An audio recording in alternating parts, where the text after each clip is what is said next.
Dieu. Il a dit quoi? Jésus qui est l'image de Dieu, il est le premier-né. Mais le premier-né de quoi? Le premier-né de toute la création. Selon toi, il par exemple, tu es le premier-né des élèves de troisième. Donc tu es le premier-né de quoi? Des élèves de troisième. Ça veut dire que tu es un élève de troisième. Et parmi les élèves de troisième, tu es le premier-né. Donc quand Paul dit qu'il est le premier-né de toute la création, ça veut dire qu'il fait partie de la création. Autrement dit, Jésus-Christ est une créature. Salam alaikum. Alors lui, celui que vous venez d'écouter là, c'est Jean-Luc, que les zélateurs de la DDR, le Sadiané et Amosaka, alias Ismaël, nous ont présenté comme un ex-pasteur converti à l'islam. Notre invité aujourd'hui était un pasteur.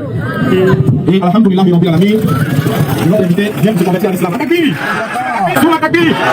Qu'aucun d'entre eux ne sache qui l'aurait consacré pasteur sur une quelconque assemblée chrétienne. Là, on se croirait en face d'un connaisseur des bases de la théologie chrétienne et de l'exégèse biblique. Que nenni, la preuve, il a échoué sur un petit exercice comme Colossiens 1:15. On venait de l'entendre. Il prétend que l'expression préménée de toute création, ça veut dire qu'il fait partie de la création. Autrement dit, Jésus-Christ est une créature. Une théorie qui n'est pas sans rappeler, c'est les témoins de Jéhovah. Essayons de lui accorder le bénéfice du doute. En Exode chapitre 34, le verset 20, Dieu ordonne aux enfants d'Israël de racheter tout premier-né parmi le peuple. Commentons le verset. Rabbeinu Beyaye Ben Asher, célèbre rabbin du XIIIe siècle en Espagne, a écrit ce qui suit. C'est lui qui a le mérite d'être premier-né. C'est un grand privilège, une grande dignité ou encore une grande élévation. Mahla Gedola en hébreu. Et cela est une allusion au Saint béni soit-il, qui est le premier-né du monde. Le Saint béni soit-il, Akadosh Baruch Hu, il faut le dire, désigne le Dieu d'Israël, créateur de tout l'univers, de toutes choses. Et ici, il est appelé Bichoro Shelolam, premier-né du monde. Si on applique la logique du savant biblico-musulman aujourd'hui, selon toi, par exemple, tu es le premier-né des élèves de troisième. Donc tu es le premier-né de quoi? Des élèves de troisième. Ça veut dire que tu es un élève de troisième. Cela voudrait dire que Dieu fait partie du monde et qu'il est le premier parmi les créatures. Donc Dieu serait une créature. Telle est la catastrophe herméneutique de notre supposé ex-pasteur. Mais bon là, un musulman pourra dire qu'on a fait ici appel à un texte extra-biblique et que ça ne compte pas. Ok, allons-y avec le texte de Colossiens lui-même. Le verset 15 dit que le Fils est le premier-né de toute création. Prototokos passes Kytios. Et le verset 16 enchaîne avec la conjonction hoti. Ce marquage du mot